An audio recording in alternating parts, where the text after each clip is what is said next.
comemorar os 100 anos do nascimento do Graciliano Ramos há algumas semanas. E nesse tempo foi uma correria, nós andamos atrás dos livros, né?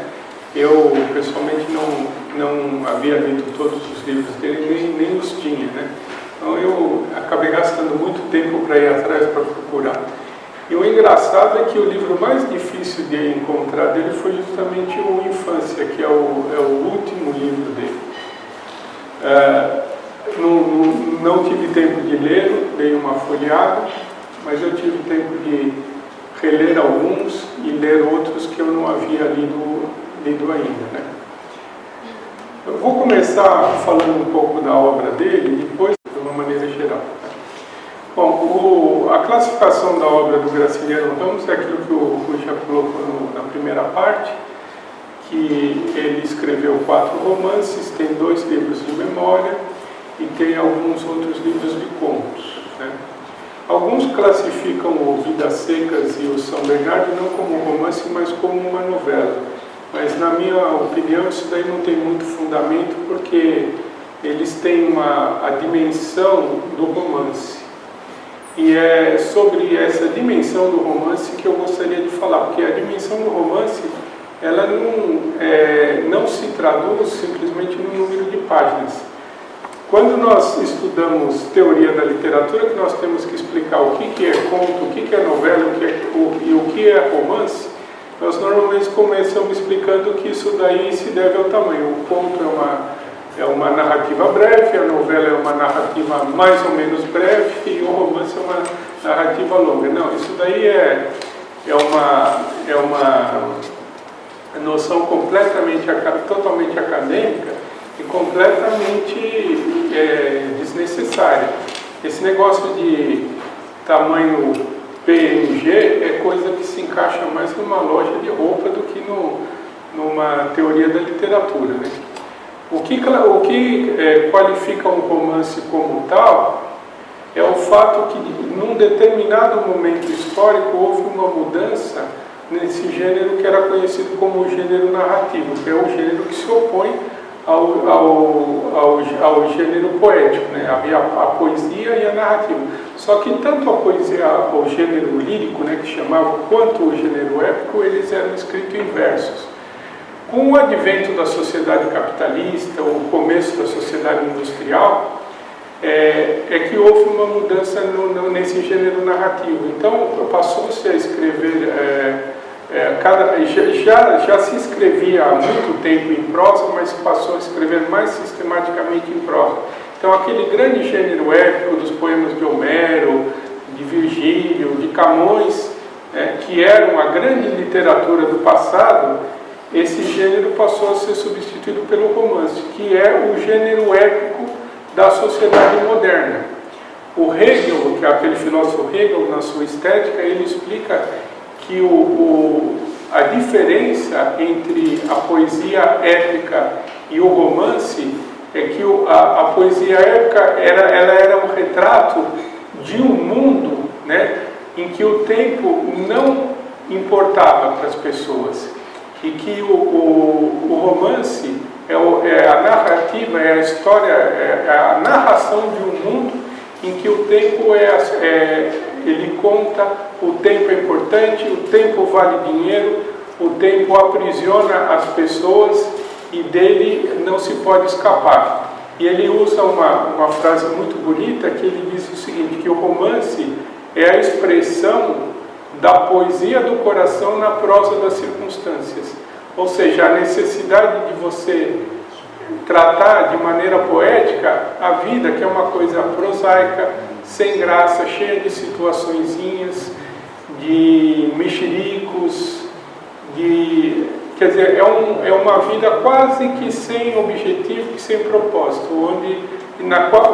é uma vida que se resume apenas no viver, e não nas façanhas que a gente tem que fazer, nas façanhas da vida, nos atos heróicos, no fato de ir para a guerra, matar o maior número de inimigos, ou conquistar o maior número de batalhas e acabar morrendo em batalha, como era o objetivo das pessoas na antiguidade.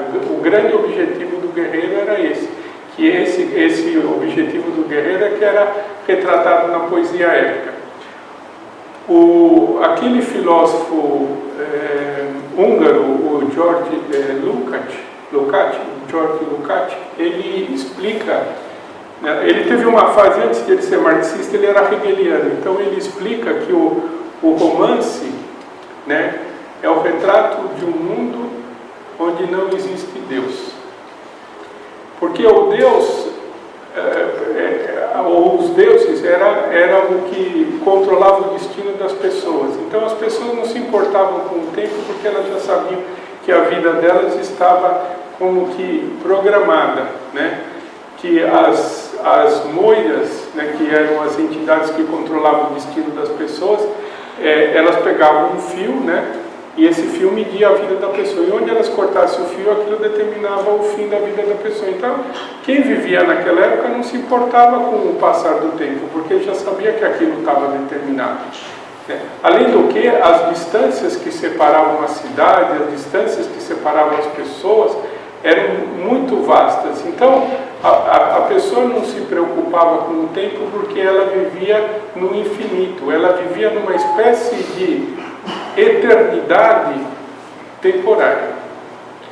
Coisa que no romance, isso absolutamente de maneira nenhuma acontece. É até sintomático que os grandes símbolos religiosos, na época moderna, eles foram substituídos por símbolos da produção. Por exemplo, a instituição do regime político que acompanha essa transformação dos meios de produção, a transformação política da sociedade, econômica e política da sociedade, ela também tem os seus símbolos. E esses símbolos, você pode ver, por exemplo, quando se criaram as casas do parlamento, que é o parlamento inglês, eles colocaram como um símbolo religioso, no mais alto pedestal, o quê? Um relógio. Quer dizer, o Deus do tempo moderno é o tempo, é o Cronos, não o Cronos da mitologia, mas o Cronos do tempo, né? Que é o relógio, a marcação do tempo, a produção, a vida ritmada pela produção. Isso é bastante interessante quando a gente vai, por exemplo, pega um romance como o São Bernardo, que conta a história de um fazendeiro. Mas não é a história de um fazendeiro qualquer, é a história de um fazendeiro que aplica na sua fazenda, na sua herdade, um modo capitalista de produção numa sociedade ainda pré-capitalista da década de 20. Né? A gente não sabe exatamente em que época se passa o São Bernardo, mas por algumas indicações a gente conclui que ele se passa na década de 20. Como, por exemplo, uma alusão à Revolução, que não é a Revolução de 30, mas a gente depura pelo livro que se trata da Revolução de 24, né, que resultou que foi a Revolução Paulista, que resultou na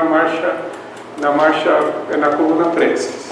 E uma alusão que ele faz a alguém que viveu, que se lembrava com ardor da Revolução de 1917. Essa Revolução de 1917 é a Revolução Russa, efetivamente não as greves operárias que houve em São Paulo naquela época. Uma outra coisa muito interessante que acontece quando você vê no romance São Bernardo é o seguinte, que ele opta para produzir na sua fazenda não uma pecuária qualquer, não a agricultura canavieira, que era o que a gente poderia esperar, mas ele vai fazer uma produção de algodão ali. Ele compra máquinas, por exemplo, ele compra uma máquina que tirar o caroço do algodão. Essa máquina de desencaroçar o algodão foi uma das primeiras invenções da Revolução Industrial, ainda no século XVIII, que inventaram essa máquina, que essa máquina deu um grande impulso na Inglaterra para a indústria de tecidos, né, que foi o primeiro passo para a Revolução Industrial. E também, aí há uma alusão muito interessante quando você fala de algodão, porque quando a gente fala de algodão, a gente lembra da escravidão, porque o algodão que foi responsável por transformar os Estados Unidos, fazer com que os Estados Unidos se tornasse um grande produtor de algodão e, consequentemente, produtor de tecidos, e acabasse podendo, graças à produção de algodão do sul, desenvolver um norte onde não se podia plantar por causa do clima, um norte industrializado às custas dessa produção de algodão do sul. E essa produção de algodão do sul nos Estados Unidos foi feita por mão de obra escrava. Então, quando nós lemos São Bernardo, nós encontramos tudo isso retratado ali. Eu vou falar daqui a pouco mais especificamente sobre esse romance São Bernardo, que é o que eu acho mais relevante dentro do contexto da política, porque ali existe uma verdadeira aula de economia naquele livro, eu vou demonstrar. Mas antes vamos falar brevemente vamos falar mais um pouquinho sobre o próprio Graciliano Ramos e sobre a sua técnica narrativa, porque ela tem relação fundamental com o tempo. No começo a gente estava, acho que você fez a pergunta sobre Antônio Cândido, né? Que o Antônio, se eu entendi direito, o Antônio Cândido teria falado de uma fase em que o Graciliano Ramos faz os romances e depois ele vai partir para as memórias, né? Eu, por exemplo, considero Memórias do Cárcere não exatamente um livro de memórias, mas um romance, porque tem toda a técnica narrativa do romance ali, incluída. E o livro Infância é um livro de contos, também é um livro de contos que retrata a própria vida do autor. Mas se nós formos olhar os outros livros dele, você vai ver que em todos os livros dele é sempre construído a partir da memória. E nesse sentido, o romancista se torna um poeta épico, porque existe uma grande diferença entre memória e tempo. A memória é um instrumento da poesia épica, né? E o tempo, a marcação do tempo, ela é um instrumento do romance moderno, ou seja, da época moderna, da narrativa moderna. Naquele sentido que eu expliquei da importância do tempo para o homem moderno, né? É interessante você ver, assim, pela própria mitologia grega, que a musa do romance, a musa da narrativa é Mnemosine, né? Que essa palavra vem de Mnemesis, que quer dizer memória em grego, né? Ou seja, é a deusa da memória, é a deusa da reminiscência. Então, na verdade, ela é musa de todas ela é musa da poesia, né? Ela é musa dessa arte, da arte poética. Então, a arte poética antiga era feita assim, a partir da memória. A memória, para os antigos, era uma coisa fundamental, porque os povos antigos eram povos ágrafos, eles não dominavam a escrita. E eles tinham uma capacidade de memória que era uma coisa excepcional. Por exemplo, os poemas de Homero, a Ilíada e a Odisseia, eles foram escritos provavelmente no século 8 a.C. e só foram passados por escrito no século 6, quer dizer, durante 200 anos eles se conservaram na memória dos cantadores, igual esses repentistas nordestinos que ficavam cantando. Eles eram chamados de aedos, né? Mas que equivale aos nossos repentistas do Nordeste. Até a batida, o ritmo da poesia épica era parecido com o ritmo desse desafio repentista que os nordestinos ainda fazem. O poema hindu, o Mahabharata, que é um poema que data de, acho que 1200 ou 1500 a.C., é o maior poema que existe, tem 400 mil versos, e ele foi quase durante 500 anos guardado na memória, os cantores sabiam esse poema de cor. Para ter uma ideia do que significam 400 mil versos, lá na biblioteca da USP existe um exemplar. Ocupa uma prateleira inteirinha de uma estante de livros, né? Aproximadamente 30, 40 livros aproximadamente. E o pessoal sabia isso de cor, de cabeça. Mas até a própria Bíblia, né? Ela foi sendo escrita no decorrer do tempo, porque o pessoal sabia aquilo de cabeça. Não havia como escrever. A escrita, ela é um instrumento que foi desenvolvido pelo comércio. A necessidade de se escrever é uma necessidade comercial, para comprovar aquilo que você faz. Tanto é que quem inventou o alfabeto foram os fenícios, que eram um povo que inventou o alfabeto justamente para poder registrar as transações comerciais que eles faziam. Então, o Graciliano Ramos, quando ele faz esse apelo para a memória, ele está sendo épico. E é interessante que é muito difícil, você não consegue encontrar nos livros dele nenhuma espécie de marcação de tempo. Quando a gente lê as memórias do cárcere, você percebe que ele está na prisão e ele não vê o passar do tempo. Então ele está tentando encontrar algum mecanismo para saber que horas começa o dia e que horas o dia acaba, porque fica fechado num quarto escuro em que ele não tem noção da passagem do tempo. Num determinado momento de São Bernardo, a gente não tem também noção de como o tempo está se processando naquele romance. Aí, num determinado momento, o Paulo Honório, que é o narrador, né, ele fala assim, tinha um relógio ali, mas já não funcionava mais. Quer dizer, havia aqueles carrilhões, né, tinha um carrilhão, mas aí já não faz tempo que ele não bate. Ele fala assim, então a gente não tem uma noção da medida do tempo.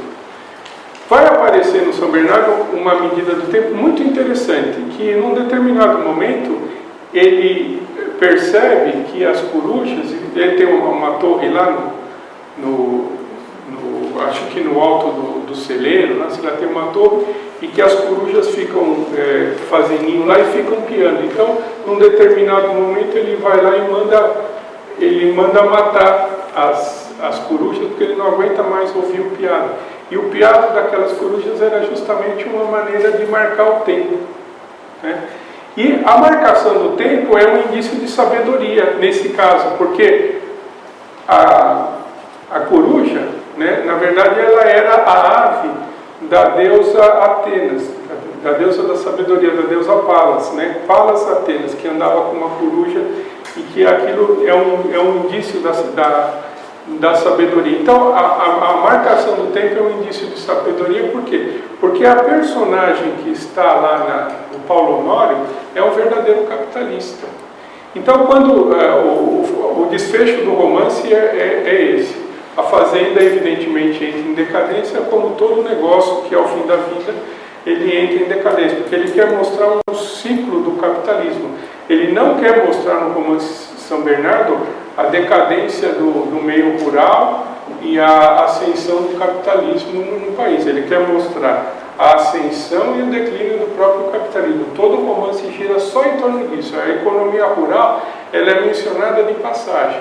Então, quando chega no final do romance, ele ouve novamente um pio da coruja. Ele fala assim, mas já fazia tempo que as corujas não piavam aqui, né? Mostrando que aquilo tudo tinha acabado, e que o pio da coruja servia como lembrança. Era uma marcação do tempo, mas servia como lembrança da época em que aquilo florescia como um grande negócio. Mas voltando ao Graciliano, aos outros romances dele, nós vamos começar falando de Caetés. O romance Caetés foi o primeiro que ele escreveu. É uma história de um escritor. Assim como São Bernardo, também vai ser a história do escritor. Assim como Angústia, também vai ser a história do escritor. Um escritor que procura dar algum sentido à sua vida. Todos esses romances são a história do escritor, assim como Memórias do Cárcere, também é a história do escritor. Como é o próprio escritor Graciliano Ramos que escreve na primeira pessoa, referindo-se a si próprio, contando a própria vida, né? É também a história do escritor. E todas essas histórias de escritores, em determinado momento do livro, ele começa a falar da técnica narrativa que ele usou para escrever aquele livro. Então ele disse, eu tive essa dificuldade, e papapá. Todos os livros ele fala. E essas marcas distintivas são muito importantes para a gente entender a obra do Graciliano Ramos. Porque o Graciliano Ramos, ele não era apenas um escritor, ele era uma espécie de tecelão de narrativas. Ele não aceitava que determinado livro fosse publicado sem que ele revisasse aquilo diversas vezes. Então ele vai tecendo, ele vai burilhando, ele vai aperfeiçoando, ele vai moldando até que aquilo fique do jeito que ele quer. E como o Rui disse na primeira parte, cada livro, em termos de estilo, é a continuação ou o aperfeiçoamento do livro anterior. E assim vai do primeiro até o último, só que o último é infância.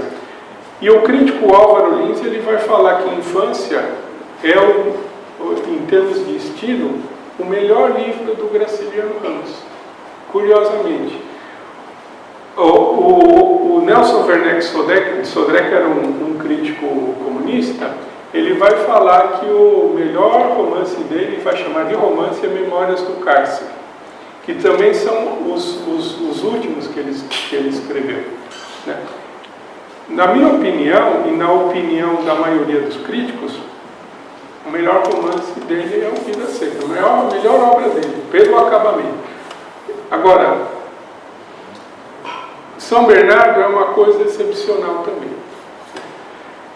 Angústia é uma coisa excepcional. Até eu escrevi um pequeno ensaio, fiz um pequeno comentário no Facebook sobre o livro Angústia, que houve uma imitação, né? O Chico Buarque escreveu uma imitação bem grosseira desse livro, que é aquele Estorvo, né? Não sei se vocês leram. É uma imitação do Angústia. Tem as suas próprias qualidades, né? Não é um livro de todo ruim. Mas por falar em livro de todo ruim, eu pego esse gancho para voltar para o Caetés, que esse mesmo crítico Álvaro Lins, que o Otto Maria Carpo reputa como tendo escrito o melhor ensaio sobre o Graciliano Ramos, Álvaro Lins fala que o livro Caetés é um livro ruim. É o primeiro romance dele, que conta a história de um escritor que queria escrever um livro sobre os índios caetés. Isso daí é de fundamental importância para o movimento modernista, porque vocês se lembram do movimento antropófago do Oswald de Andrade, de 1926. Quando ele termina, acho que quando ele começa, ele coloca ano 1, não sei o que, papapá,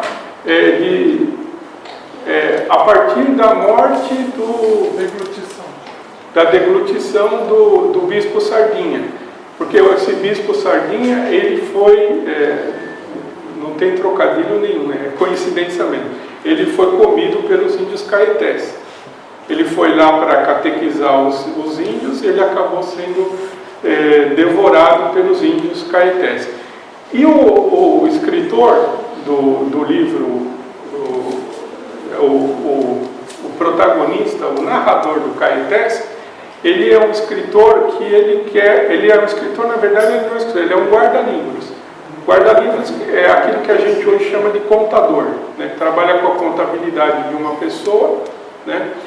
E ele, nas horas vagas, ele procura escrever um livro, e o livro que ele quer escrever é sobre os caetés, mas ele fala assim: mas eu não entendo nada de caeté, na verdade eu não entendo nada de índio. A única coisa que eu ouvi falar de índio até hoje foi quando encontraram um sambaqui aqui, lá encontraram um túmulo, encontraram umas pecinhas e papapá, e aquilo ali era o artesanato do índio, e ele não entendia nada, mas ele queria escrever um livro, porque aí na cidadezinha dele, Palmeira dos Índios, né, a cidade onde o Graciliano Ramos viveu, ele poderia ser reconhecido como escritor, todo mundo falaria que ele era um grande entendido de índios, né? Mas na verdade ele não entendia porcaria nenhuma. E o livro vai se passando nessa, e você vai ficando aflito, será que ele vai conseguir escrever o romance sobre os caetés? Mas aquilo não passa da segunda página. Mas é curioso a maneira como começa o livro, né? É muito curioso, porque a gente vai ver até aqui a bagunça que provocou na cabeça dos críticos. Ele começa dizendo assim, já no segundo parágrafo. Luísa quis mostrar-me uma passagem do livro que lia. Você vê sempre a menção a uma obra literária. Né? Curvou-se, não me contive e dei-lhe 2 beijos no cachaço. O cachaço é o cangote, é o pescoço, né? deu 2 beijos no pescoço dele. O livro já começa assim. Então todo o livro está centrado não tanto na escritura dos Caetés, mas na tentativa de ele conquistar essa Luísa. Os críticos disseram que esse romance tem uma forte influência do Eça de Queiroz, do Primo Basílio e da Ilúcia Caso de Ramírez. Uma forte influência. Mas a única influência que eu encontrei aqui foi no nome da protagonista, Luísa, que é a mesma protagonista do Primo Basílio. Na verdade, não tem, existe alguma influência do Eça de Queiroz por causa do tema do adultério. Mas se você ler o Machado de Assis, o adultério está presente em toda a obra dele. Se você pega qualquer escritor do século XIX, a maioria dos livros tudo fala de adultério. Balzac, Flaubert, então, Madame Bovary, a história de um adultério. E todos os romances eram histórias de adultério, né? Romance realista. Na verdade, ele usa esse termo do adultério para introduzir um assunto que ele vai desenvolver no São Bernardo, que é aquilo que está num dos 10 mandamentos, que é o de cobiçar, não tanto a mulher do próximo, mas cobiçar o que é do próximo. Aqui ele está cobiçando a mulher do patrão dele. No São Bernardo, ele vai cobiçar a fazenda que é de um conhecido dele. Então, é interessante que é o segundo romance dele, né, o São Bernardo, quando começa, ele vai tratar ali de comprar a fazenda São Bernardo. Então, qual é o estratagema para ele adquirir essa fazenda? É o mesmo estratagema que os capitalistas usam para conquistar um negócio, para pegar um negócio de porte médio e transformar num negócio de porte grande. Né? É quase que um processo de apropriação, né? de tomar. Na verdade, é um roubo, né? Que o cara faz. Então, ele vai lá para o dono do São Bernardo e fala assim, você deveria fazer essa fazenda produzir, né? Ah, mas eu não tenho dinheiro para fazer a fazenda produzir. Eu empresto. Aí o cara produz um negócio lá que não dá dinheiro nenhum e ele fica endividado. Aí o cara vai lá cobrar, o sujeito, o dono da fazenda. Ah, mas agora eu não tenho dinheiro para pagar. Então me vende a fazenda, desconta da dívida. Ah, mas eu não quero vender. Aí converso durante algum tempo e o cara acaba cedendo e se vê na obrigação de vender a fazenda para saldar a dívida. Senão ia chamar advogado, vai para a justiça e tudo mais. Ele acaba. E aí ele acaba vendendo a fazenda para o sujeito, para o Paulo Honório, por uma mixaria. E o Paulo Honório, é interessante a maneira que ele descreve isso daí. Como se trata de um livro de memórias, né, ele tem sempre que recorrer a lembranças. Então ele vai saltando o tempo. Isso daí é uma técnica narrativa que é conhecida como sumário narrativo. Isso é muito comum em filmes, por exemplo, quando você vê uma folhinha na parede, o cara não quer mostrar que o tempo está passando, então ele mostra uma folhinha que vai rapidamente caindo as folhas, ou vai virando assim para mostrar que o tempo passou rapidamente. E um livro de memórias é assim, a seleção que o Paulo Honório faz das lembranças, assim, interessa para ele as lembranças de negócio, as outras lembranças para ele não interessam. Então ele descreve em pormenores a transação que ele fez com o antigo dono da São Bernardo. E depois ele conclui da seguinte maneira: paguei 3 contos de 500 mil réis, ponto. Não tive remorsos, ponto. E aí ele começa, vai para a fazenda. Primeira coisa que ele tem que fazer é se livrar de um vizinho que insistia em mudar cada vez mais a cerca de lugar, né? Então ele dá um jeito de acabar com esse sujeito, né? E aí ele pode, consolidado a posse, ele começa a desenvolver o negócio. Só que faltava consolidar uma outra posse, né? Porque o capitalista, ele insiste em ser desonesto, mas ele tem que ser bem visto pela sociedade da qual ele faz parte. Então ele tem que conquistar uma outra coisa. Então ele chama o padre, lá um sacerdote, e manda construir uma capela lá na fazenda para rezar a missa. E o que faltava, a posse de uma mulher. Então ele vai procurar uma mulher com quem ele vai se casar. E ele acaba se casando com uma mulher que é uma pessoa extraordinária, uma professora que trata logo de montar na fazenda uma escola para o pessoal que trabalhava lá.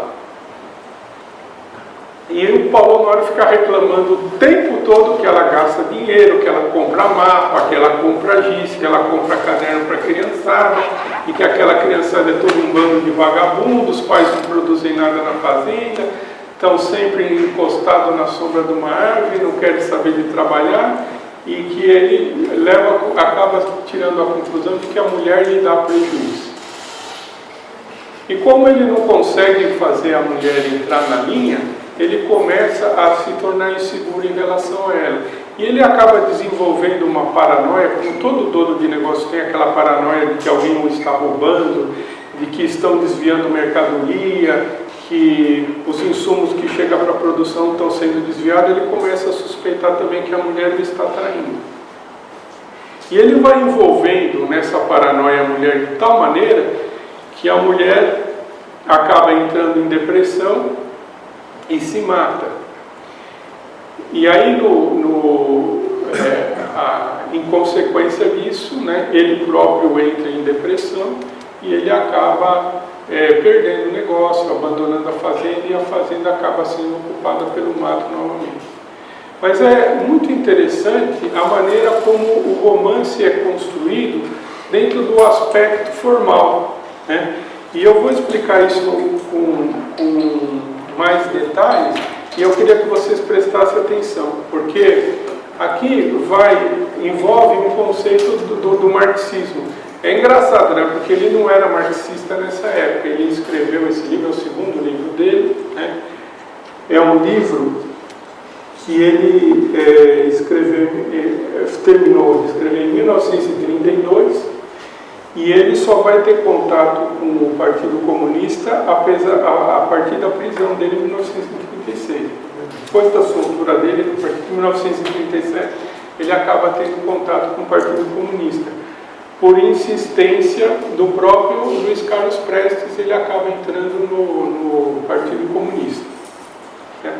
O romance São Bernardo, ele tenta retratar não a decadência do Nordeste canavieiro, porque era uma coisa que já estava consolidada. O Nordeste, para quem não sabe, foi sempre o principal durante todo o período colonial e durante parte do período imperial. Ele foi o principal, chegou a ser um dos principais produtores do mundo inteiro, que era produtor de açúcar. Isso até mais o século XVII, quando os holandeses abandonam aqui e começam a plantar açúcar no Caribe. Mas o Nordeste sempre foi o principal centro da produção brasileira, e sempre foi o local mais desenvolvido do Brasil. A capital ficava lá em Salvador, o Pará gozava da condição de um estado, quase que um estado independente, que era chamado do Grão-Pará, né? Lá se produziam as drogas do sertão, e o Nordeste produzia também começou com a produção de carne, depois ela foi para o Rio Grande do Sul, e o Nordeste também foi, com exceção do breve período em que, acho que de 60 ou 70 anos, em que havia o ouro das Minas Gerais, o Nordeste sempre foi o principal centro econômico do Brasil. Essa decadência ela se consolida efetivamente já no final do Império, mas na República Velha já estava mais do que claro que o Nordeste já era um veio esgotado de produção. A gente percebe isso no romance do José Lins do Reis, O Fogo Morto, que termina justamente com o fim de uma usina de cana-de-açúcar, né? A usina era aquecida a lenha, né? Então, quando se apagam os fornos dessa usina, que é o fogo morto, representa o fim da indústria, não o fim total da indústria que existe até hoje, né, da indústria açucareira, mas o declínio completo dessa indústria lá no Nordeste. É curioso como começa o romance o São Bernardo. São Bernardo começa assim, primeiro parágrafo: antes de iniciar este livro, imaginei construí-lo pela divisão de trabalho. Aqui está linhas claramente do modo capitalista de produção. Iniciar o livro pela divisão de trabalho. E aí ele começa a mostrar o estilo que ele vai usar no livro, ele começa a falar de que ele queria a linguagem do livro de uma maneira mais despojada. Um deles insiste que o livro teria que ser todo escrito na linguagem de Camões, que o Paulo Noy interpretava como escrever de trás para diante. Na verdade era como o hino nacional, né? Que é ouvir o de Ipiranga as margens plásticas, não as margens plásticas, as margens plásticas ouviram, né? Ouviram o brado retumbante de um povo heróico às margens do Ipiranga, né? Ouviram do Ipiranga o brado retumbante de um povo heróico.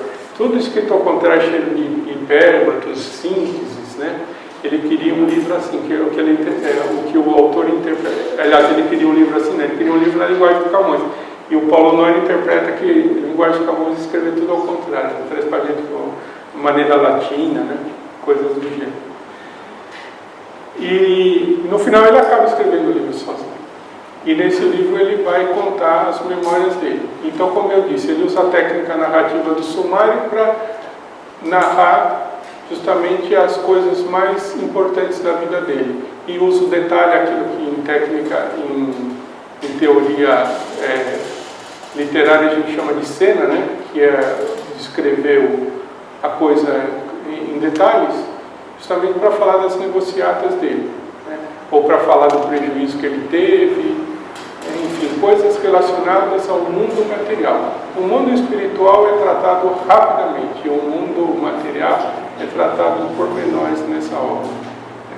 Com a aquisição do São Bernardo, ele começa a se envolver no meio de produção. Então, o que acontece quando você deixa de produzir as coisas para o usufruto, para o benefício das pessoas ou para o seu próprio benefício, e você passa a produzir as coisas para o mercado? Acontece aquilo que Marx chama de reificação, né? O fetichismo da mercadoria. Quer dizer, o produtor, ele perde o sentido daquilo que ele está fazendo. Ele deixa de ser um artesão, ele deixa de ser um criador, ele deixa de ter contato material com aquilo que ele produz, e ele se aliena, ou seja, ele perde. Alienar significa, grosso modo, perder o contato, né? Ele perde contato com aquilo que ele está produzindo, porque aquilo vai para o mercado, tem uma destinação que ele próprio não sabe qual será, né? E isso acaba fazendo com que a pessoa que está envolvida no meio de produção, ele se aliene. E o próprio produtor, o próprio capitalista, ele acaba se alienando também, porque toda a vida dele acaba se voltando para aquela produção, uma produção sem sentido porque ele não tem contato material com aquilo, ele próprio não sabe o que produz, ele não tem noção daquilo que ele está produzindo, e ele acaba se alienando. Ou seja, ele acaba se transformando numa coisa, ele acaba se tornando numa engrenagem dentro do sistema de produção. Ele se reifica, ou seja, ele se transforma numa coisa. Então, e é isso que acontece com Paulo Honório. Na tentativa de fazer com que a fazenda dele se produza ao máximo, na tentativa de fazer com que a fazenda dele dê o maior lucro possível, ele acaba se entregando de corpo e alma àquele serviço, esquece-se da própria vida, né, e acaba se transformando em apenas uma peça da própria fazenda dele. Ele vai tratando todo mundo mal, ele vai se afastando das pessoas, vai perdendo o contato com as pessoas. Com quem ele tinha amizade, ele passa a tratar como alguém que ou produz bastante ou produz pouco, lhe dá prejuízo ou lhe dá lucro. Ele começa a ver as pessoas todas dentro dessa ótica, e essa ótica faz com que ele próprio se desligue de si, né? É o que acontece nesse fenômeno que o Marx chama de alienação.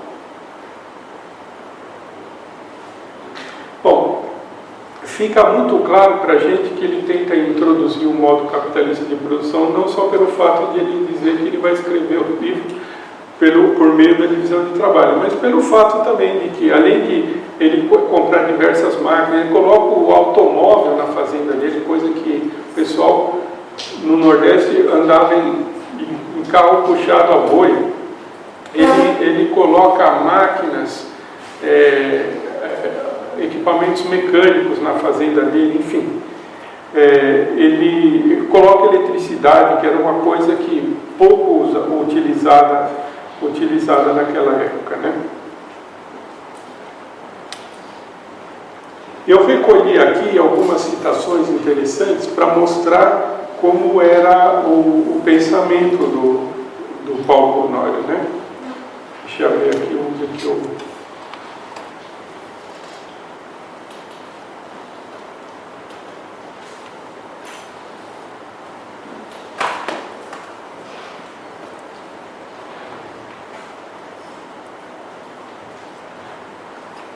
Eu não estou achando a citação, mas eu vou explicar mais ou menos o que é. O Paulo Honório, ele é o narrador da própria história. Então, além dessa faceta que ele tem de abreviar os momentos importantes da vida e descrever detalhadamente as suas negociatas, a sua produção, narrar a sua produção, etc., ele também tinha uma maneira muito peculiar de se referir às pessoas, mostrando que ele era uma pessoa totalmente vencida pela vida. Então ele, por exemplo, quando ele resolve se casar, que ele resolve arrumar uma mulher, ele vê uma mulher lá, então em vez dele falar assim, ela é bonita, ela tem, sei lá, os cabelos sedosos, ela tem as bochechas rosadas, os lábios de mel, etc. Ele fala assim, não, tem duas pernas que parecem dois pilares, né? Ou então aquela lá dá uma boa parideira, ou coisa assim. Então, os traços com que esse narrador, o Paulo Honório, e não só ele também, como o narrador de Caetés, descreve o ambiente em que eles vivem, são todas descrições, quando são pessoais, feitas com traços muito grosseiros, com traços muito rudes. Imagine um desenhista, né, que usa uma lapiseira 03 para fazer um desenho. Ele vai encher aquilo de detalhes, né? Então ele vai fazer um desenho com delicadeza, né? Mostrando que ele é uma pessoa com uma alma refinada. Agora, se em vez disso ele usar um carvão para desenhar rapidamente, né, fazer quase que um esboço, é claro que eu não vou chamar esse cara de um cara grosseiro, mas esse tipo de desenho é o retrato que as personagens do Graciliano Ramos traçam nos seus livros. Assim como no Vidas Secas. No Vidas Secas, toda a descrição feita de paisagem, quando é feita pelo próprio autor, o próprio narrador, né? O narrador não, porque no caso do Vidas Secas, o narrador é o próprio escritor. Mas quando a personagem descreve alguma coisa, ou quando o escritor se coloca dentro da personagem para descrever alguma coisa, ele sempre descreve essas coisas com traços grosseiros. Por exemplo, eu peguei aqui ao caso, né? Então, uma passagem de Vidas Secas, ele diz assim: levantou-se, via a janela da cozinha, o cocó da sinhá Vitória, isto lhe dava pensamentos maus. Você veja bem, pensamentos maus, é uma coisa, é uma descrição muito grosseira. E o que são esses pensamentos maus? Foi sentar-se debaixo de outra árvore, avistou a serra coberta de nuvens. Ao escurecer, a serra misturava-se com o céu e as estrelas andavam em cima dela. É uma descrição linda, é feita está dentro de um personagem que vê as coisas de uma maneira rude. Como era possível haver estrelas na Terra? Então, aqui é alguém tentando raciocinar. Como é possível haver estrelas na Terra? Você vê que no texto não há resposta, há uma pergunta. Uma pergunta imbecil, porque não existem estrelas na Terra.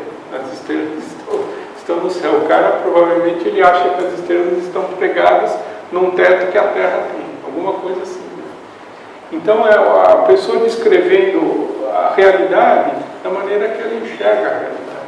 E é isso que o Graciliano Ramos sabe fazer com ninguém, descrever essa realidade dessa maneira. Eu pincelei aqui algumas citações que eu vou usar para a gente poder falar mais a respeito disso. Né?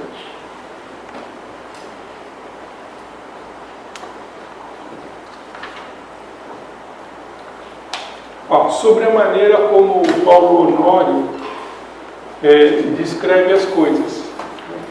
E é interessante que essa maneira como o Paulo Honório descreve as coisas é também a técnica que o Graciliano Ramos usa, justamente porque ele trata de pessoas rústicas, de pessoas quase brutais. Então ele diz o seguinte, o Paulo Honório, lembra que o Paulo Honório estava escrevendo um livro, né? O que a gente lê em São Bernardo é ficticiamente um livro escrito pelo Paulo Honório, pela personagem, que ela vai contar a história da vida dele. Então, Paulo Honório diz o seguinte, falando sobre uma conversa que ele ia narrar no livro. Essa conversa, é claro, não saiu de cabo a rabo como está no papel. Houve suspensões, repetições, mal-entendidos, incongruências, naturais quando a gente fala sem pensar que aquilo vai ser lido. Reproduzo o que julgo interessante, suprimi diversas passagens, modifiquei outras. É o processo que adoto. Extraio dos acontecimentos algumas parcelas, o resto é bagaço. E é mais ou menos o que o Graciliano Ramos fazia. Ele pegava um texto, o texto que ele escrevia, e ele suprimia tudo aquilo que ele achava que era bagaço, que não interessava, que era excesso de descrição, que era ser prolixo, e ele ia cortando. O Rui me falou que até numa tradução que ele fez, ele usou esse mesmo processo, traduziu o livro como estava lá, e ele foi cortando, exprimindo partes que ele achava que o autor não deveria ter colocado no livro. Mas o que ele fez foi sempre isso. Em todos os livros dele ele tratou dessa maneira, com exceção das Memórias do Cárcere. Ele fala logo no começo que ele não pôde fazer isso. Ele teve necessidade de escrever tudo aquilo que ele passou. Mas é claro que ele fala que ele teve que suprimir determinadas coisas que ele não conseguia mais captar com a memória.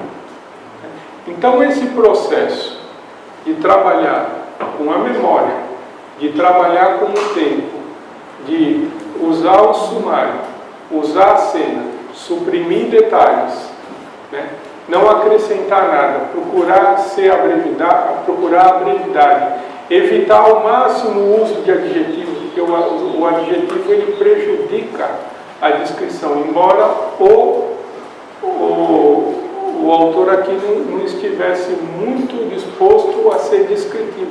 Você não consegue formar nos romances dele uma imagem clara daquilo que ele está descrevendo. Por exemplo, quando ele fala essa passagem que eu levantou-se, vi a janela da cozinha, não está descrito como era a janela da cozinha.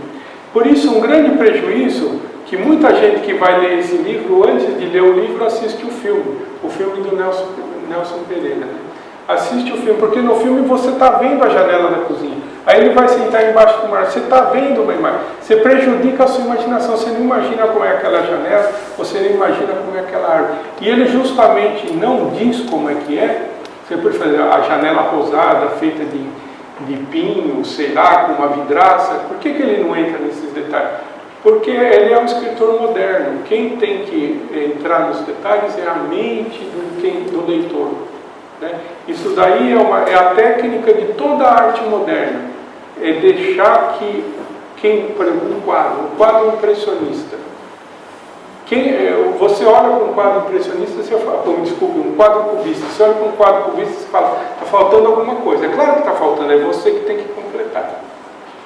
Por exemplo, o Rui falou do Joyce também. No livro do Joyce, Os Dublinenses, o primeiro conto, As Duas Irmãs, que ele está contando a história de um padre que faleceu e que ele vai lá no velório do padre. E ele era amigo do padre. Então ele desce de manhãzinha para tomar o café da manhã e o tio dele está conversando com um sujeito. um amigo, né? E o sujeito fala palavras incompletas, querendo, como se ele estivesse falando alguma coisa que era imprópria para a criança ouvir. Então é uma frase toda cheia de resistências. E depois o moleque fica matutando. O que será que ele quis dizer? Me irritava esse excesso de frases incompletas de fulano de tal.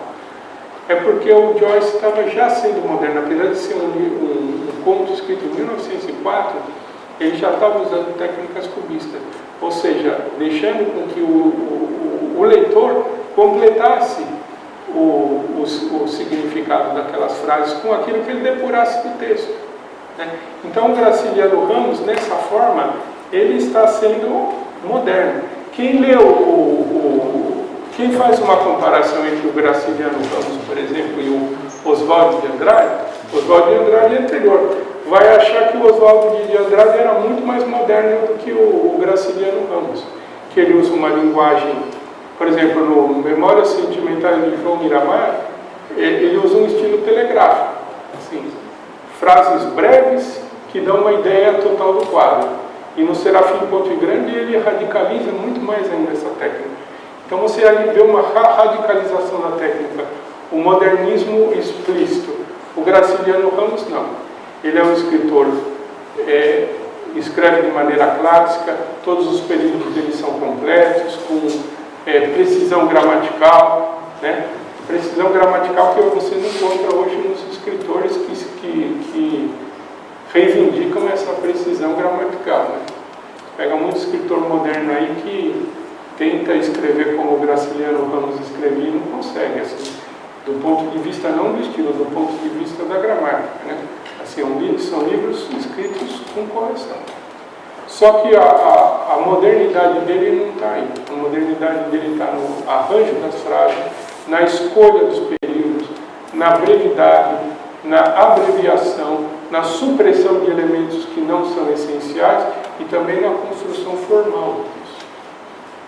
Então essa construção, a maneira como ele arquiteta o texto é muito interessante. Por exemplo, como eu expliquei aqui no São Bernardo, ele vai arquitetando o texto de maneira que você vê a maneira como o Paulo Honório vai se alienando dentro daquele mecanismo da produção que ele mesmo cria.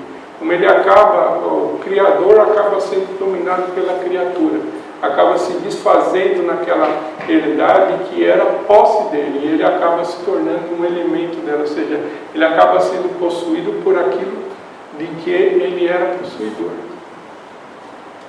Então, nesse sentido, né, a gente vê aí um escritor moderno. Uma última comparação que eu gostaria de fazer, porque foi tocado pelo Rui, é uma comparação entre o estilo dele e o estilo do Guimarães Rosa. O Guimarães Rosa ele é reputado na academia, quase de maneira unânime, como sendo o melhor escritor brasileiro do século XX. Na academia ele é reputado dessa maneira. Porque ele radicalizou, mas ele radicalizou na linguagem e ele radicalizou na forma também. Ele só escreveu um romance, que foi o Grande Sertão Veredas, e acho que a melhor obra que ele escreveu foi aquele conjunto de novelas que é o Corpo de Baile, né? Aquela é uma obra de muito valor dentro da nossa literatura. Mas é uma coisa muito cuidada, uma preocupação muito grande com a linguagem, de tentar construir um narrador que esteja em meio caminho entre o bruto do sertão e o intelectual escritor que está escrevendo aquilo. Então ele procura um narrador intermediário, né? É como se ele entrasse no corpo não como se ele entrasse no corpo da personagem, não. É como se ele estivesse realmente se aproximando da personagem e a personagem se aproximando dele, mas nunca chegassem a se tocar. Ao passo que no Graciliano Ramos, ele entra definitivamente dentro do corpo da personagem e descreve o mundo pelos olhos dela. É isso aí. Agora vamos abrir para as perguntas, porque se eu fosse falar aqui, eu levava uma semana inteira só para falar, coisas que eu julgo absolutamente essenciais para entender o Graciliano. Você falou do problema da descrição, especialmente no Vidas Secas, né? Você citou o caso da janela e tudo. Apesar de ele não dar essa riqueza de detalhes, e mesmo sem ver o filme, você consegue de fato imaginar. Tanto que quando você vê o filme, você fica, nossa, é exatamente o que eu tinha pensado, ou seja, de cada um dos personagens, a própria descrição física da materialização, da situação do sertanejo, das necessidades da família, do animal e tudo mais. Por que apesar dessa descrição ela ser tão incompleta, você consegue chegar a materializar essa realidade na obra do Graciliano? Bom, porque todo livro, né, toda obra de literatura, ela faz uso disso, né, de que as cores, de que os detalhes fiquem impressos na mente do leitor, sem que essas cores, sem que esses detalhes sejam dados no texto. A grande diferença entre você ler um livro e você assistir um filme é essa, porque o livro te provoca a imaginação, o filme ele não dá lugar à imaginação. Então, por exemplo, nesse romance Vidas Secas, se ele usar, veja como é a técnica e a inteligência do autor. Se ele usasse detalhes, se ele se prolongasse na descrição, ele não estaria descrevendo uma paisagem árida, que é a paisagem do sertão nordestino, e principalmente a paisagem do retirante, porque Vidas Secas é um romance de uma família de retirantes que estão fugindo da seca.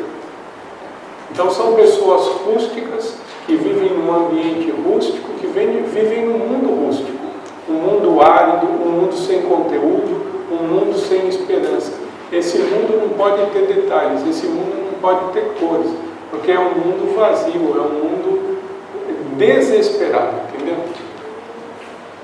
Então o filme estraga nesse sentido, apesar de ser um bom filme, bastante fiel, né? Ajuda muito a molecada no vestibular quando cai Vidas Secas, mas ele, de certa maneira, ele prejudica. Ele também fez um filme sobre Memórias do Cárcere, né? Até ouvi dizer que existe um filme São Bernardo, mas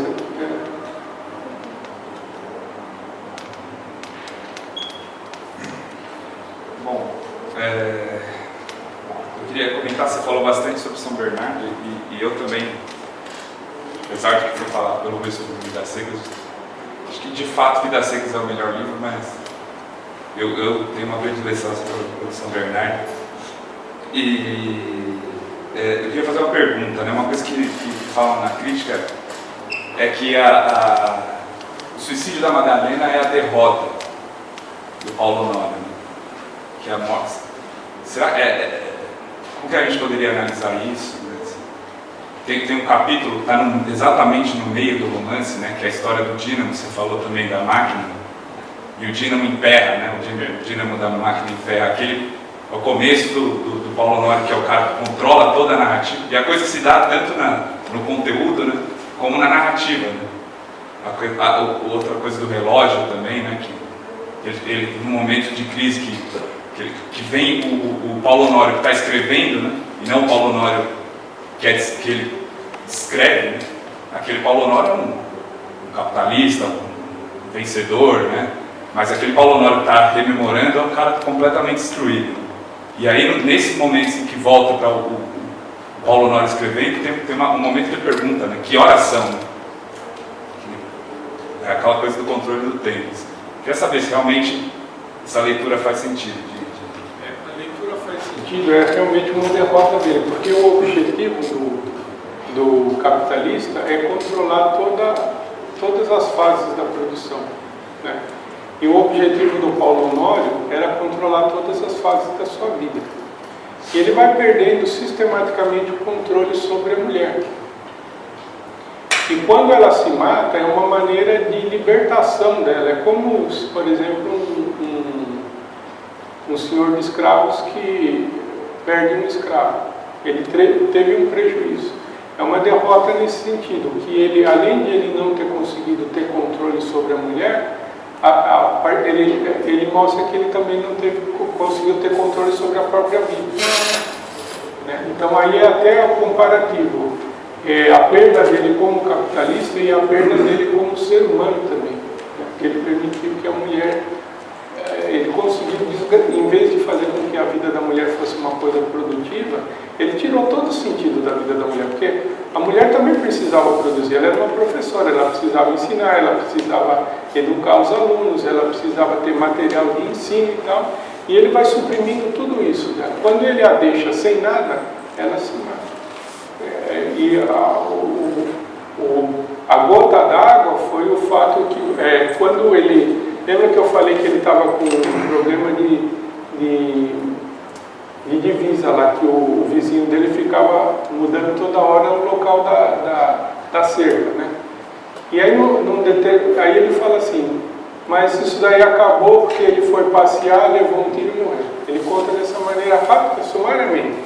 E a gente começa a desconfiar que foi ele que matou, ou mandou matar, né?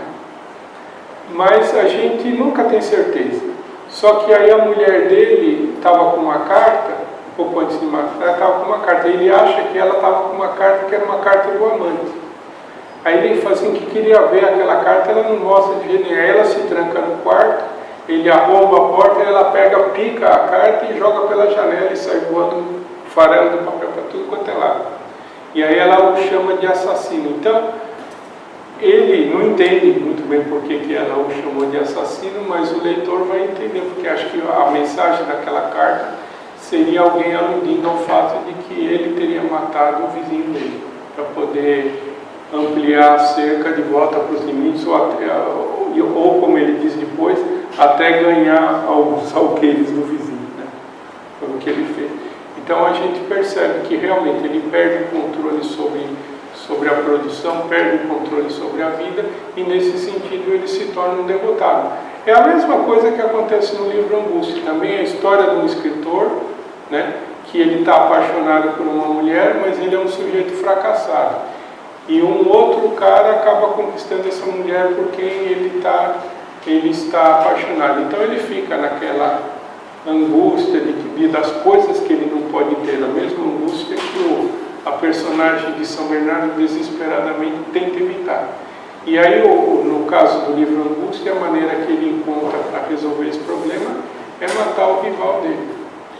E com isso ele acreditaria que ele se sentiria vitorioso. Mas ele sempre ele continua se sentindo fracassado justamente por ter feito isso.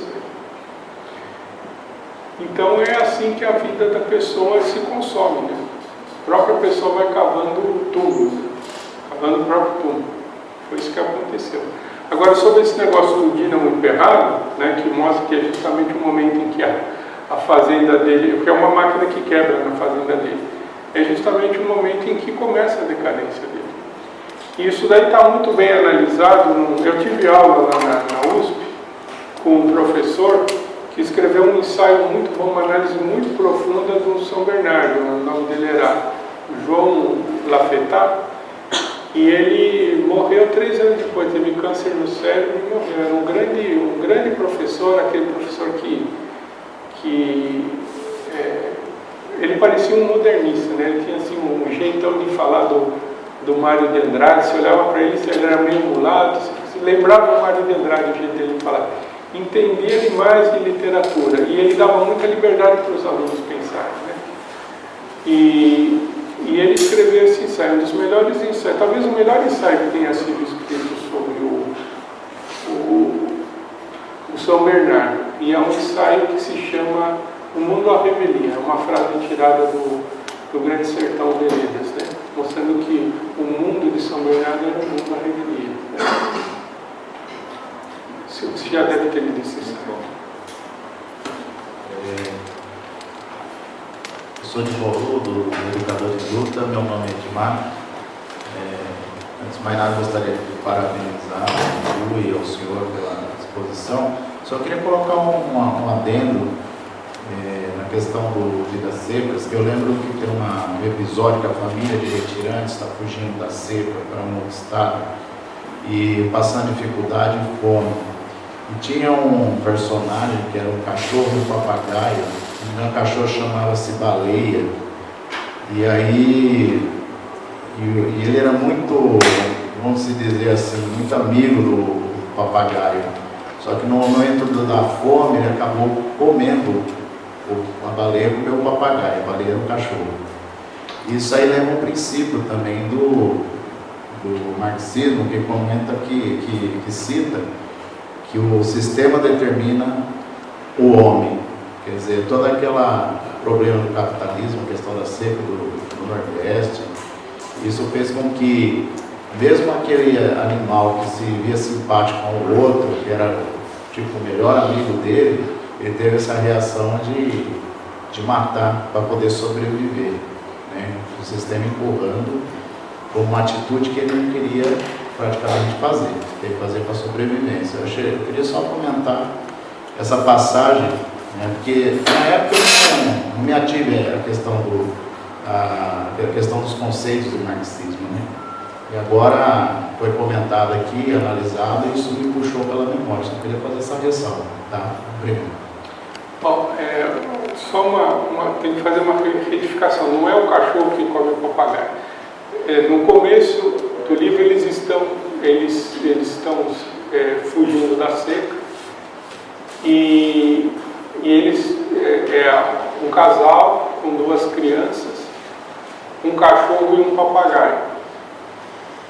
E eles estão passando uma fome brutal. Aí a mulher do casal olha para o papagaio e rapidamente pega o papagaio, torce o pescoço do papagaio, né, que era um papagaio de estimação das crianças, e assa no fogo para eles comerem.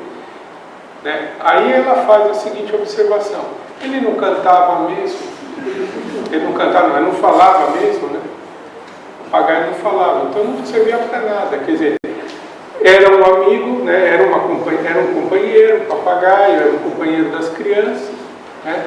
Mas ele não servia para nada.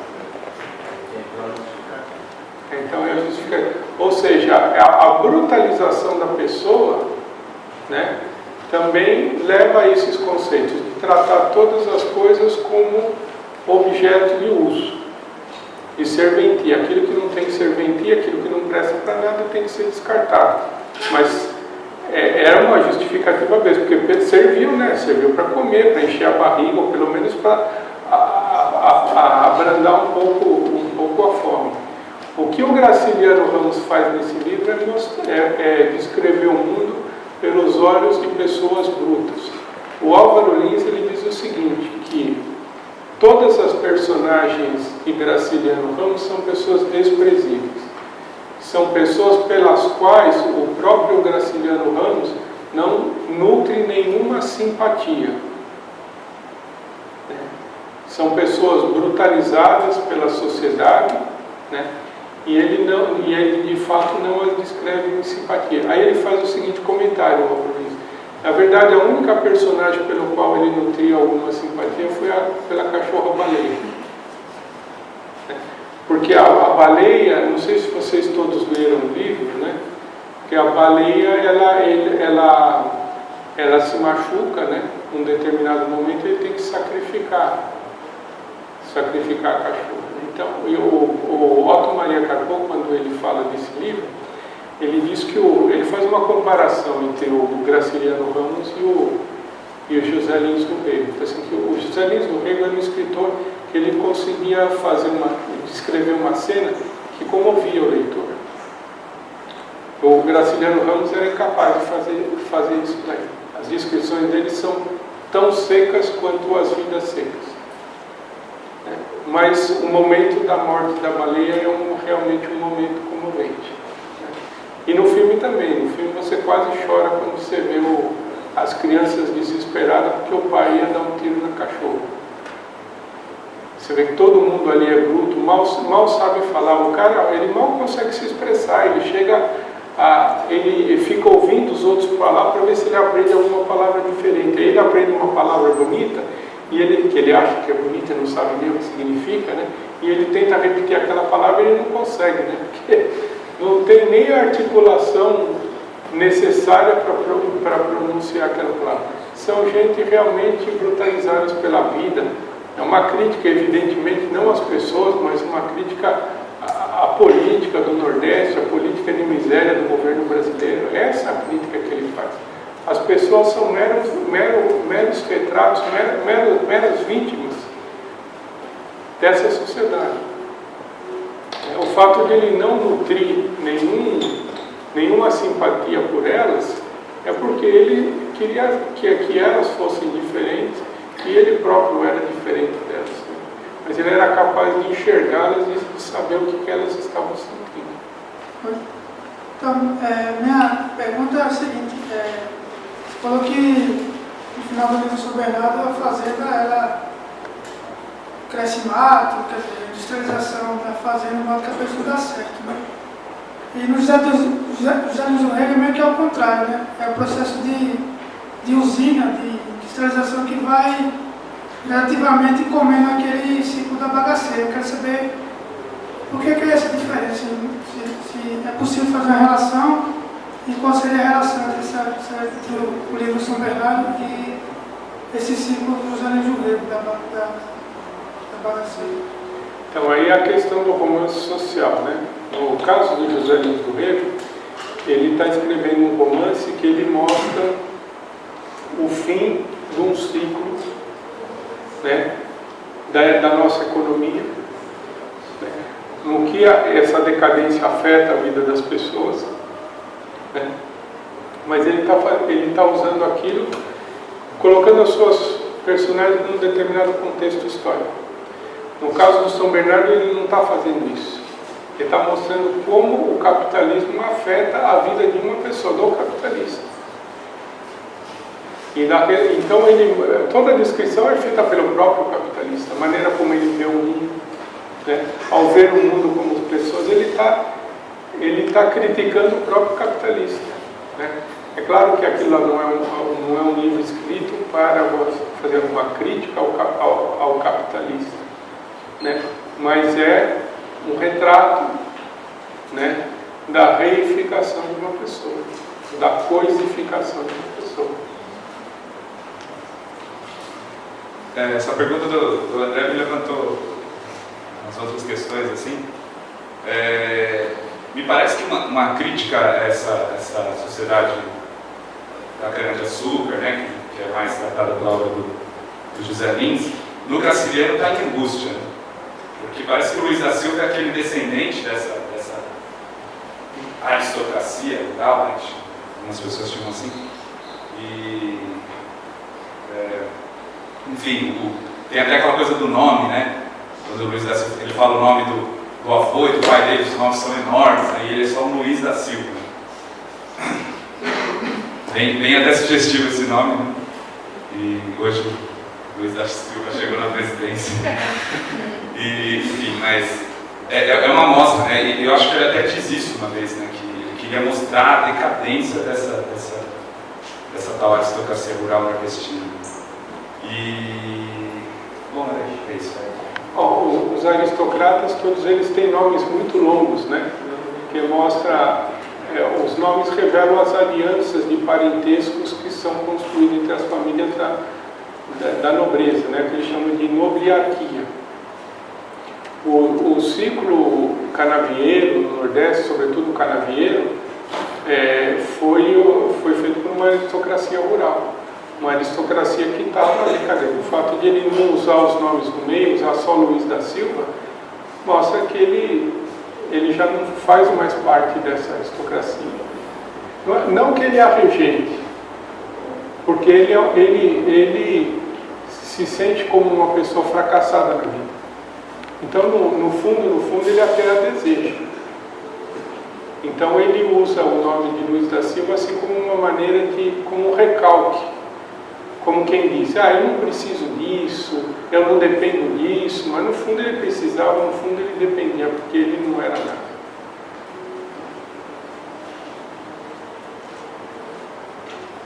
Eu tenho uma dúvida do Angústia aí.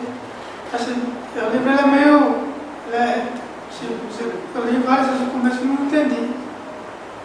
Eu repeti várias vezes não entendi. Só fui entender o começo e depois que li o final do livro. Se você lembra James Joyce, pode fazer essa comparação? Mais ou menos. Vou explicar por quê. Mais ou menos. Porque pelo seguinte, ele tenta retratar, fazer a descrição, que esse Luiz da Silva também é um escritor. E ele é o próprio narrador da história dele. Só que as lembranças dele são muito confusas. Então existem técnicas narrativas modernas, como por exemplo o monólogo interior, vai falando, vai sem pensar, né? Vai colocando para fora aquilo que lhe ocorre. Então fica difícil de entender o livro porque as passagens são desconexas. Hora ele fala uma coisa, hora ele fala outra, muda de assunto. Mas se você for perceber, se pegar a gravação disso daqui que a gente está falando, você vai ver que está tudo desconexo. Porque é assim na vida. Ninguém fala ordenadamente, uma coisa atrás da outra, com sequência. Só quem faz isso são os livros. Então ele tenta reproduzir essa tentativa. Esse é o realismo moderno. O realismo moderno tenta fazer isso. Isso é o que acontece no final do Ulisses, quando uma das personagens, que é uma mulher chamada Molly Bloom, ela começa a pensar no marido, ela começa a falar, e ela vai soltando as coisas, inclusive o James Joyce escreve sem pontuação nenhuma. É um período só, veja bem, é um período só de 80 páginas, sem pontuação nenhuma, tudo escrito na sequência. Quer dizer, aquilo que a pessoa vai cogitando, quando a gente está pensando, repara quando a gente está pensando numa coisa, logo a gente está pensando noutra. Aí, às vezes a gente volta, às vezes a gente não volta naquilo que está pensando, não sabe por que voltou, não sabe por que se desviou do assunto. É isso que ele tenta reproduzir, é esse realismo. Agora, no Finnegan's Wake é uma reprodução do sonho, né?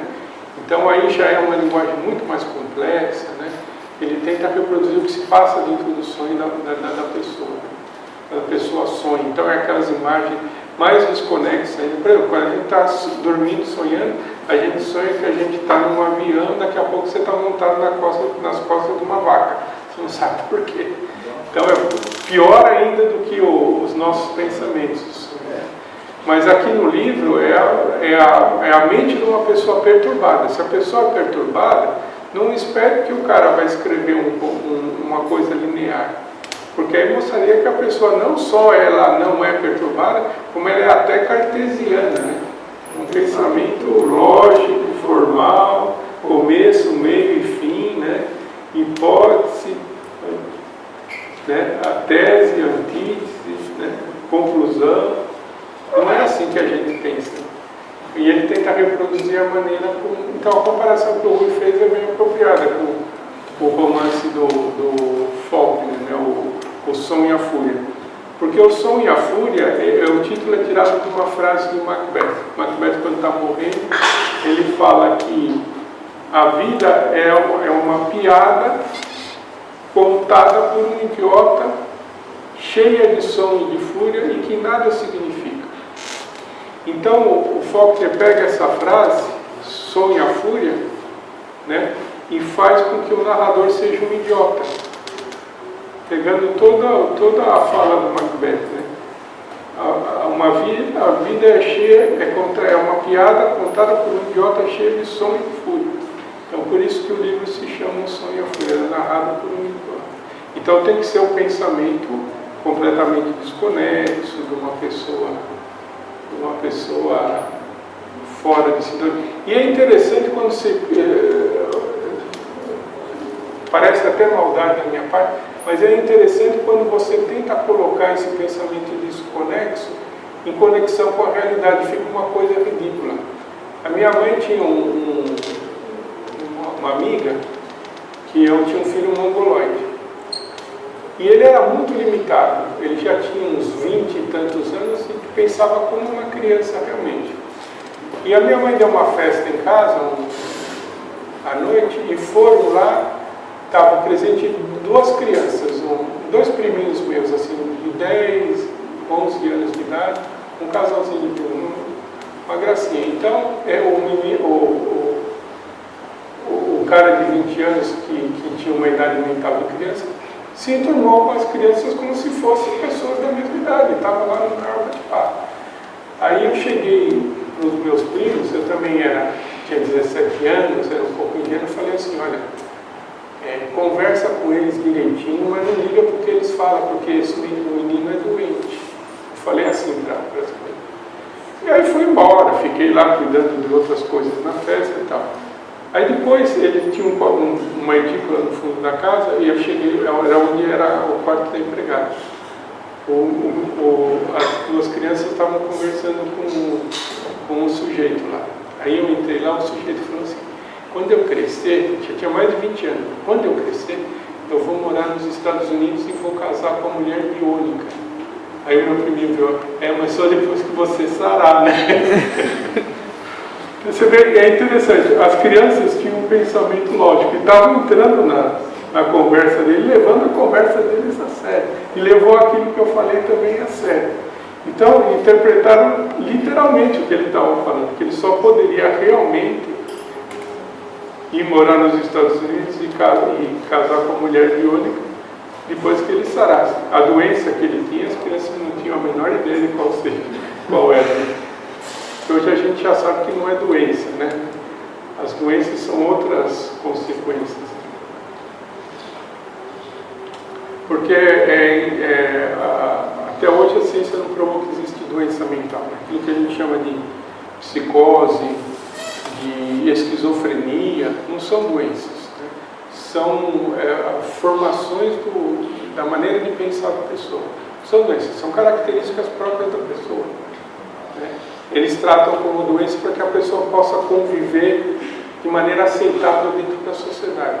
Muitos psiquiatras defendem que esses distúrbios, porque se desviam, não são desvios do comportamento normal da sociedade, normal no sentido que é o comportamento mediano, e esse tipo de distúrbio seja tratado como doença. Isso não pode mais ser considerado. No caso não vamos entrar para a biologia aqui, mas no caso do mongoloide, que hoje em dia não pode falar mais mongoloide, mas tem que falar síndrome de Down. Apesar que mongoloide foi o nome mais simpático que eles falavam, né?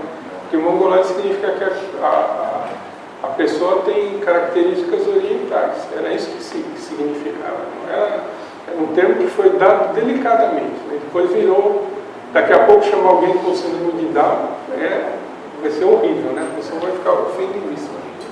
Mas que existem muitos problemas físicos que a pessoa tem, compreensão cerebral, né? São deformações que prejudicam mesmo o funcionamento de alguns órgãos e tal. Então, por isso que chama síndrome.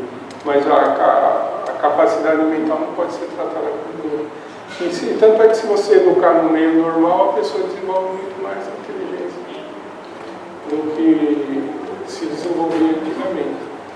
Mas a questão aqui é justamente essa, a gente, quando você vai fazer a descrição através da mente de uma personagem, a gente tem que imaginar como é a mente dessa personagem e tentar descrever o mundo pelos olhos dela.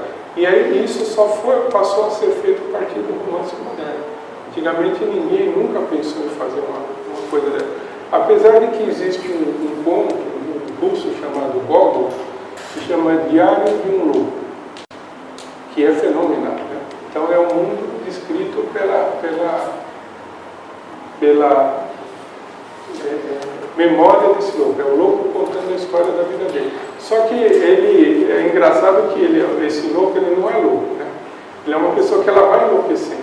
E é engraçado que quando ele conta a história dele, justamente você no começo começa a levar a sério o que ele está falando. Depois você vai percebendo que o cara não é muito normal. Aí no final você vê, o cara é completamente louco. Mas o conto é escrito dessa maneira e é um conto sensacional. A história do cara, só fazer um comentáriozinho, porque vale a pena ver esse conto. Aliás, é Diário de um Louco, né? Foi isso que eu falei? Diário de um Louco. Ele escreve isso num diário. Por isso que você percebe a mudança que ele vai enlouquecendo, né? Quer dizer, não é bem a memória, é o diário, né? Então, pelo diário, que é o relato do dia a dia. Então, ele, num determinado momento, ele descobre que os cachorros falam e que ele é a única pessoa no mundo que consegue entender a linguagem dos cachorros. E os cachorros, conversando entre si, eles dizem o seguinte, que, na verdade, não é o homem que domina o mundo, são os cães.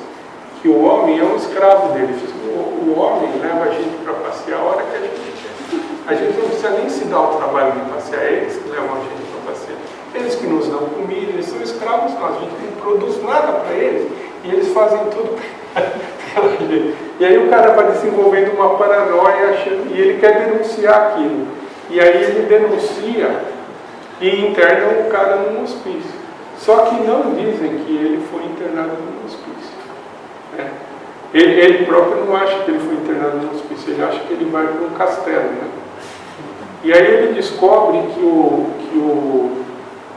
o rei ele lê num artigo de jornal que o rei da Espanha tinha morrido.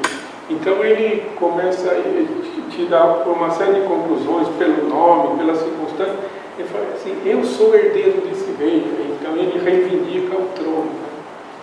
E aí ele é internado completamente num hospício. Ele acha que ele está no castelo e que ele é o rei lá do hospício. Então um dia ele cisma que a lua vai cair sobre a terra. Então ele começa a gritar lá eu gritei para os meus súditos, socorro, a lua vai cair sobre a terra, façam alguma coisa, né? E aí os meus súditos fiéis foram todos correndo, subindo nas paredes para tentar impedir a lua. Quer dizer, eram os outros loucos, todos fugindo, desesperados. É um conto sensacional.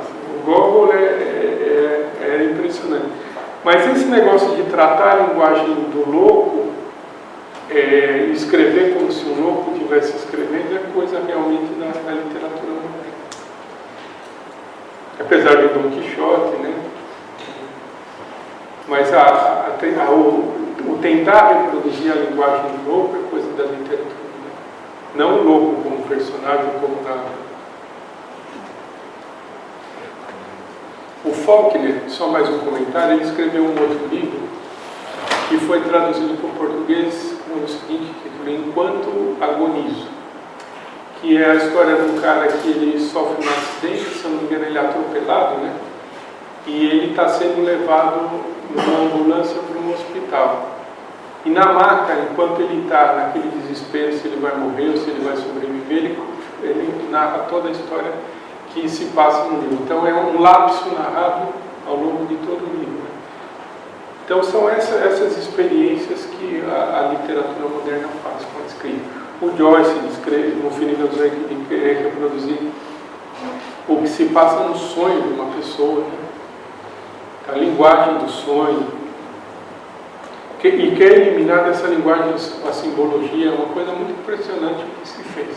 E, curiosamente, terminada a guerra, quando termina também os movimentos modernos, né? As vanguardas desaparecem com a Segunda Guerra. E aí a literatura, a música, até as artes plásticas se tornam extremamente conservadoras. Quer dizer, as artes plásticas, no entanto, que elas tomam um caminho diferente.